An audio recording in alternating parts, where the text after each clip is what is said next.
Manik Saha step down, ব্যর্থ স্বরাষ্ট্রমন্ত্রী মানিক সাহা গদি ছাড়ো।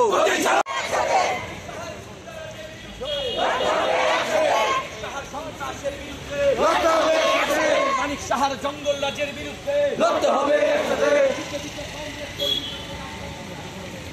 যে আমাদের রাজ্যে পঞ্চায়েত নির্বাচন ঘোষণা করা হয়েছে, এর আগেই রাজ্যের মাননীয় মুখ্যমন্ত্রী বলেছিলেন 100% বিজেপিকে পঞ্চায়েতে জয়লাভ করতে হবে। তারপর থেকে গোটা রাজ্য জুড়ে একটা রাজনৈতিক পরিবেশ অস্থিরতা তৈরি করা হয়েছে। যেখানে যেখানে বিরোধী দলের প্রার্থীরা যাচ্ছেন সেখানে তাদেরকে আক্রমণ করা হচ্ছে, ব্লকে ঢুকতে দেওয়া হচ্ছে না, বিরোধী দলের প্রার্থী খুন হয়ে যাচ্ছেন। কিন্তু রাজ্যের পুলিশ প্রশাসন এবং নির্বাচন কমিশন নীরব দর্শকের ভূমিকা পালন করছেন।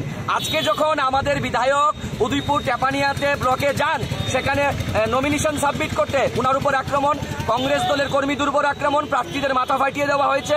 মাননীয় সভাপতি আশিস সাহা যখন বক্সনগর ব্লকে যান, উনাকে রাস্তায় আটকে দেওয়া হয়, বোম ছুঁড়ে মারা হয়, গোটা রাজ্য জুড়ে একটা অস্থির পরিবেশ তৈরি হয়েছে। এর প্রতিবাদ জানিয়ে আজকে আমরা আগরতলা সদর জেলা কংগ্রেসের পক্ষ থেকে একটা বিক্ষোভ প্রতিবাদী মিছিল করছি। আমরা জানান দিতে চাইছি বিজেপিকে, রক্ত ঝরিয়ে এবং সন্ত্রাস করে কংগ্রেসকে রোখা যায় না এবং কংগ্রেস গণতন্ত্রের পক্ষে শেষ রক্তবিন্দু পর্যন্ত